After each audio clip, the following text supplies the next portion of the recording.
Welcome to Know Your GHRC member talk show. Meet Tribly Dsouza, a passionate DEI and mental health advocate and the founder of Nino Mondo, a platform that helps organizations support employees transitioning into new parent.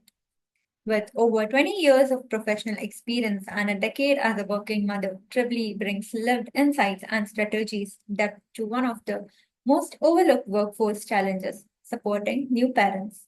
Nino Mondo offers a complete solution, a neuroscience-backed parenting program, and expert coaching to help parents thrive at home and at work.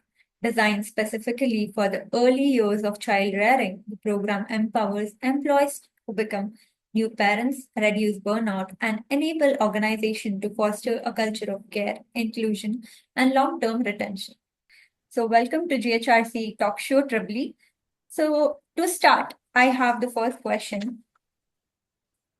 Research shows that 43% of women leave the workforce after becoming mothers, and many struggle to return due to workplace challenges. So, can you share your journey? What led you to support working parents? So this is not an direct insight from just because I became a mother. So it has been 10 years since I have become a mother. And it's only after, I think, 5 years, I realized that something should be done because the early years of parenthood are extremely hard. So these things don't really come naturally to your mind because you're struggling, you're in the early throes. So I can't say that, oh, this was something that came to my mind just because I became a mother. In fact, I was a full-time working professional and I was working crazy hours. So I was completely a workaholic. And then I became a mother.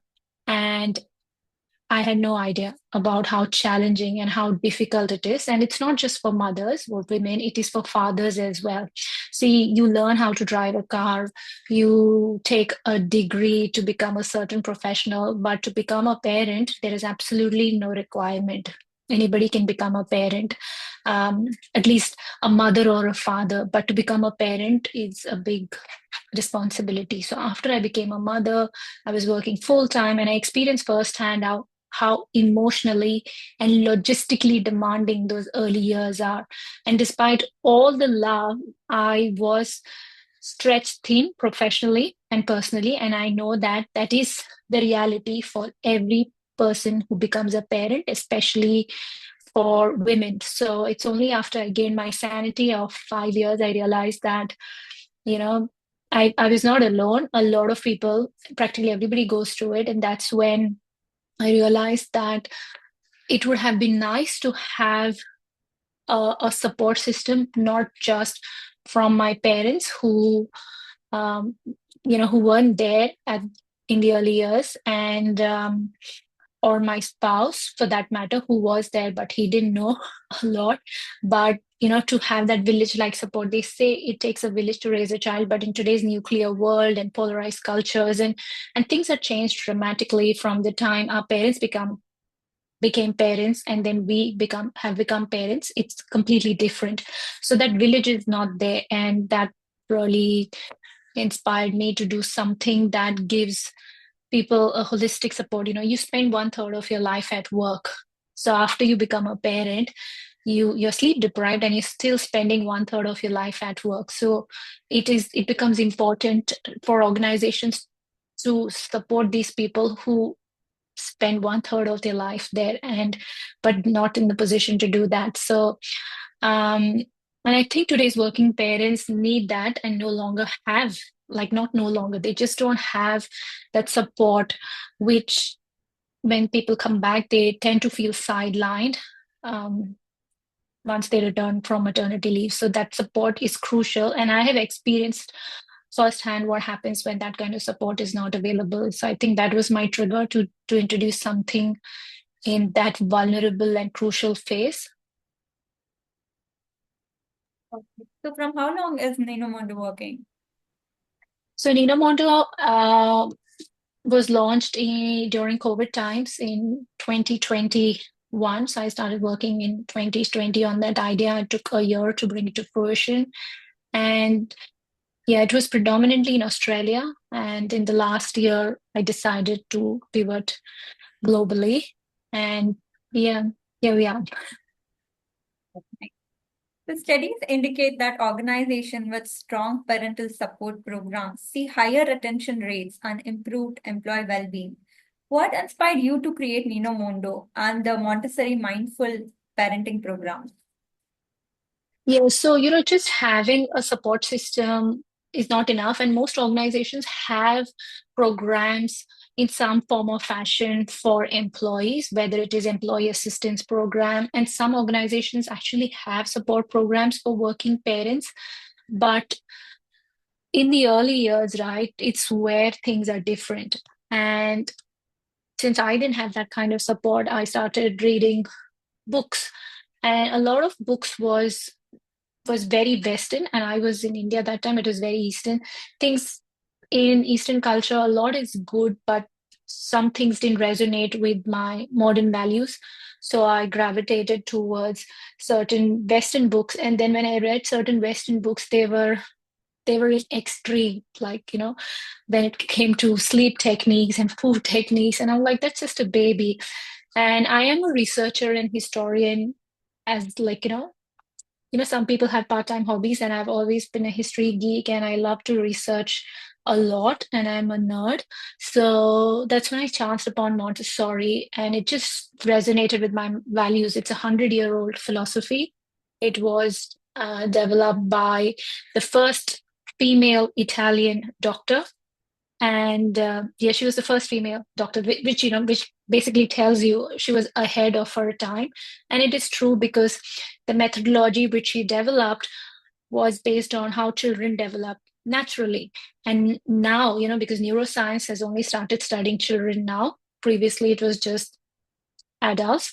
So now neuroscience has proven all the all her methodology is scientifically backed now. So even though she was a doctor, and then everything she developed was based on how children can grow and thrive naturally, now research is proving all that is actually true and correct.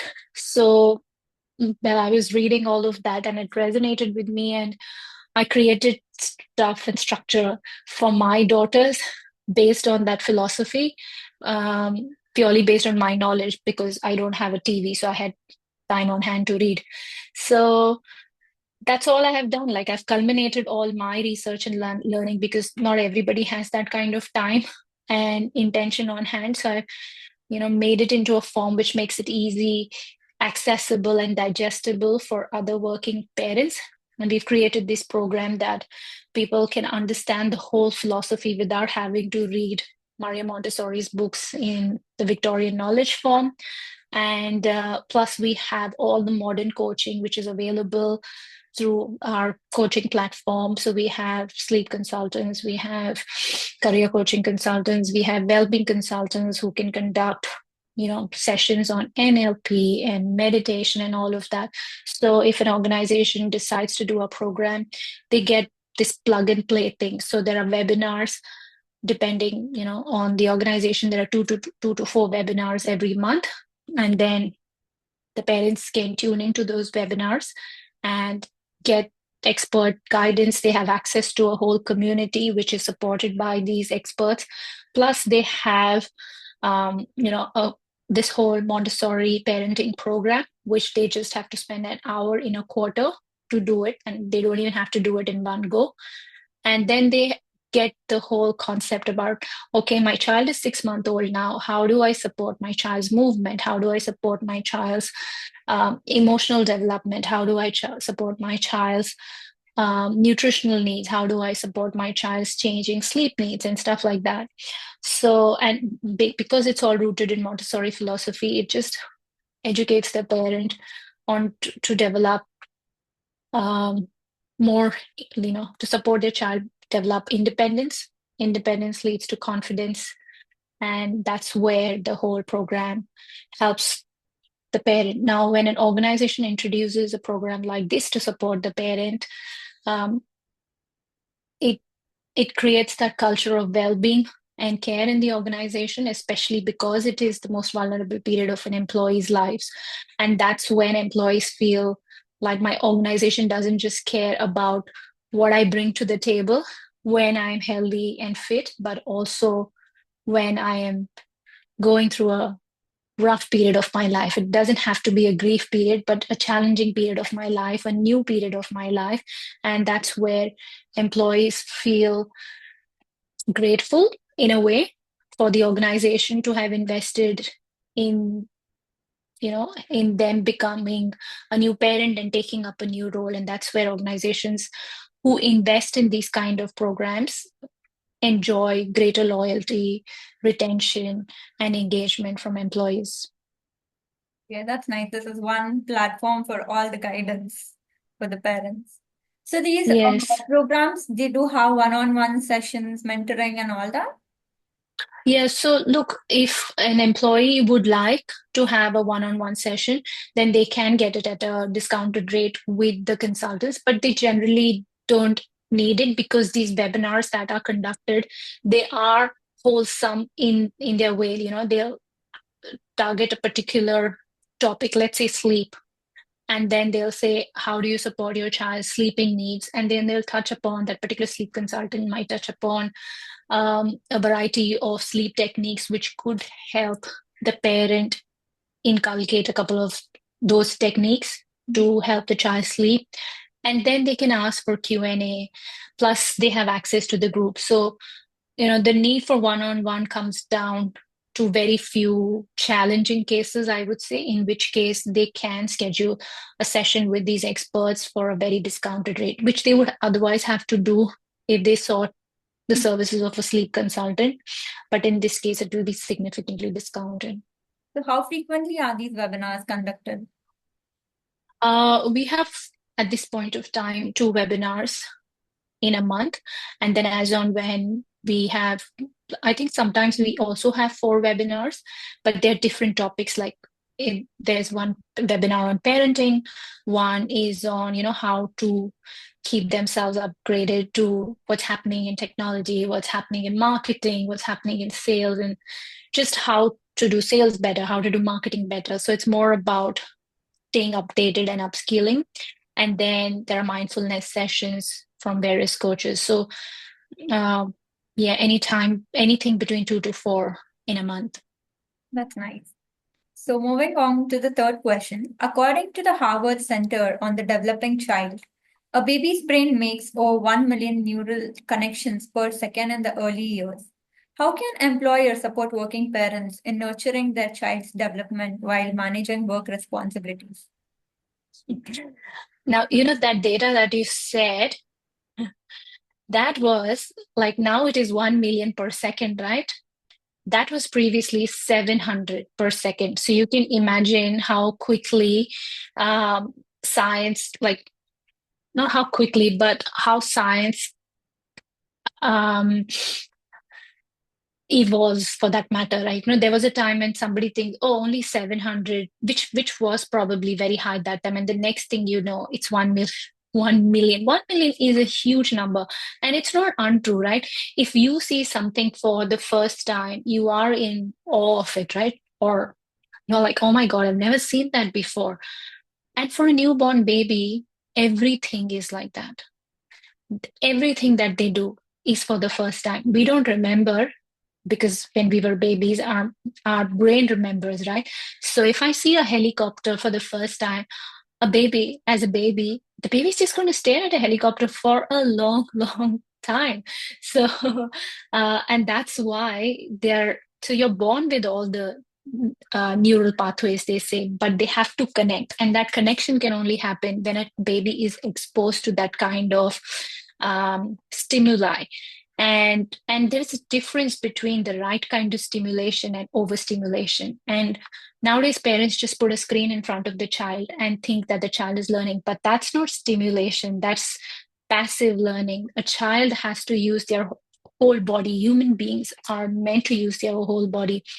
And Montessori is not that. Montessori is completely active learning. So when organizations encourage or include a program like this, which teaches parents how to practice the Montessori way of learning, which is by engaging with their child. And mind you, you don't need to have Montessori toys. We have, as part of a program, we have something called as neurological play schema cards, which are available as a part of the offering. So these play schemas, so anything you think, right, is a schema.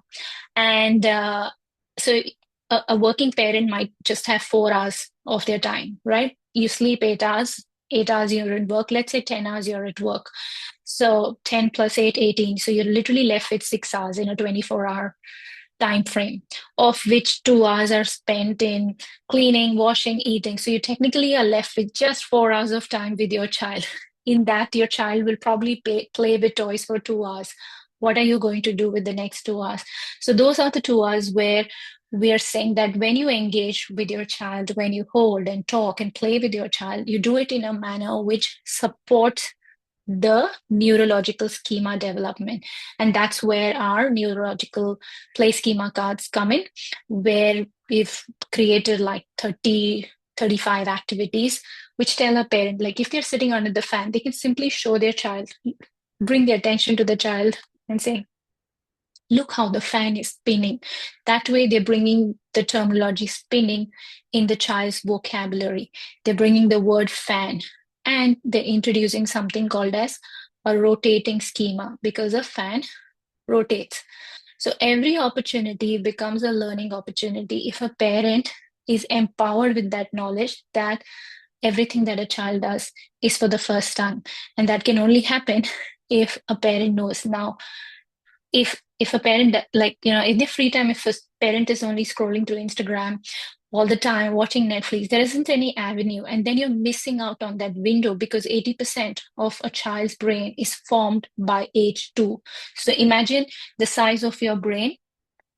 80% of that is formed by age 2, which means there is capacity for the child to learn a lot. And a child's brain is like a sponge. There's no Instagram filter there. So whatever you show, whatever you teach, the child will learn. Children can learn up to 9 languages up till age 4. So that's an extremely important window. Now, when a parent is given that kind of avenue, imagine what kind of feeling the parent is going to have in their heart and mind, that my organization is not just investing in me, but it's also investing in my child's future development and learning. And that sets the foundation of the child's learning. So when the child goes to school, their brain is going to be wired differently. And that's why you have Amazon founders, you have Google founders, you have Elon Musk, who has opened a school for his children based on Montessori principles. It's because that's how your brain gets wired differently if you're exposed to that kind of an environment. In Montessori, it's called prepared environment. So if my organization did that for me, I would probably be still in that organization, because one of the reasons I left that organization is because I just couldn't manage that workload along with ensuring that I give a different special upbringing for my daughter.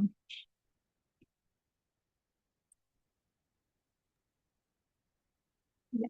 So moving on to the fourth question, I want you to keep the answer a bit short because we are running out of time. Time, okay. Yeah. So burnout among a working parent is growing concern, with many feeling pressure to balance career success with family life. How does Montessori approach help parents manage stress and foster better work-life integration? So the concepts of Montessori are this. First, you enable a child to do things for themselves, no matter how rudimentary it is. Of course, you as a parent are going to supervise, but you let the child be the guide. So if a child picks something or a child is trying to read something, you let the child do it. And struggle is a part of the learning curve. Look, if you see everything that you've done in life, if you started riding a cycle, you didn't get it right the first time, did you? And that's the whole concept. You let a child struggle, but in our culture, we think it's a baby. We need to give everything on the hand. And a child is never going to learn how to do things if you never let them try. So that's where the whole Montessori concept comes in. Let the child struggle, let the child try on their own, And when the child struggles and tries on their own, they will keep trying, then they will figure out. And when they figure out, they'll have this aha moment that I did it. And when you get that I did it feeling, you feel confident. And when you feel confident, you try more things. And when you try more things and you do the same thing again and again because you're confident, you become independent. And that's what Montessori teaches parents is you don't have to help the child. You only give help as much as needed when it is needed, and you let the child figure out while you stay in the background and be the guide. And that's the crux of the whole philosophy, is that mindset shift where you as a parent are not doing everything for the child, but you're letting the child try everything themselves. And that's where that independence. So the sooner your child gets independent, the better uh, mindset the parent will be, and less burnt out when they come because they are not frazzled and doing everything for the child and then burnt out. That's a good idea, though. Every parent has to implement that. Anyway, moving on to the fifth question. Despite its benefits, Montessori is often perceived as complex or expensive. So, what are some common misconceptions, and how does Nino Mondo make Montessori parenting accessible for the busy professionals? All right, it's people often think Montessori is expensive and complicated, and it's only for the elite because it has been true in the past and even now, because of the price point of Montessori schooling, because of the price point of Montessori toys. And for some strange reason, these are far and few, so only the affluent and highly rich have been able to afford it. But in reality, Maria Montessori started it for poor children. It's rooted in simplicity, respect, and trust in the child. And that's what I'm trying to do is I'm trying to democratize it and bring it back to the masses so that every parent is able to provide that kind of upbringing to their child, because it's purely the philosophy that you need to understand, and then you'll be able to apply your own innate intuition to develop your own child. And that's all we're trying to do, to make it more accessible, easy, and even affordable to parents, because it is expensive. Making it available in retail market becomes hard, and but when an organization provides it, it makes it affordable for the parents, and it's a win-win solution. So I think the misconceptions are not entirely incorrect, but there is a way that if an organization decides to implement a program like this, we can break that barrier for many parents. So, on an average, how many organizations currently have it incorporated? We have 30 organizations as of now, ever since we started, across Australia and a couple of other countries. In other countries, we don't have the choice because the toy offering right now is based only in Australia. But like I said, it's the philosophy that we want the organizations to make available to their parents, and the whole coaching support and the access to the community. And it's an ongoing thing. So, organizations might would have 4 or 5 employees at any given point of time in a month. And this is a very short amount of time that an employee will need support. Let's say an organization decides to support a new parent for 6 months. So you're technically investing in that employee only for those 6 months, like say a month before they become a parent, and then 5 months from the time they have, though this whole program is available from the time an employee or their partner becomes pregnant or is expecting a child. Even if they choose to adopt, they can, of course, benefit from it. And it's available for the first 2 years. After that, people are like pretty seasoned and they understand how to manage things on their own. So, if you choose to have for the whole 2 years, you might have at any given point of time, 10 employees per month. So it's a very small investment for a short period of time for a small set of your population, because it's a very vulnerable period. So put yourself in the shoes of you only remember those people who have been there in your times of need and struggle, right? So if an organization has been there when you're going through the hardest phase of your life, they will always remember that, and that improves the engagement and loyalty and retention, and in some cases even productivity, especially when employees, they themselves understand the values that they learn from the philosophy. They are then able to incorporate that in workplaces. So that's a hidden benefit.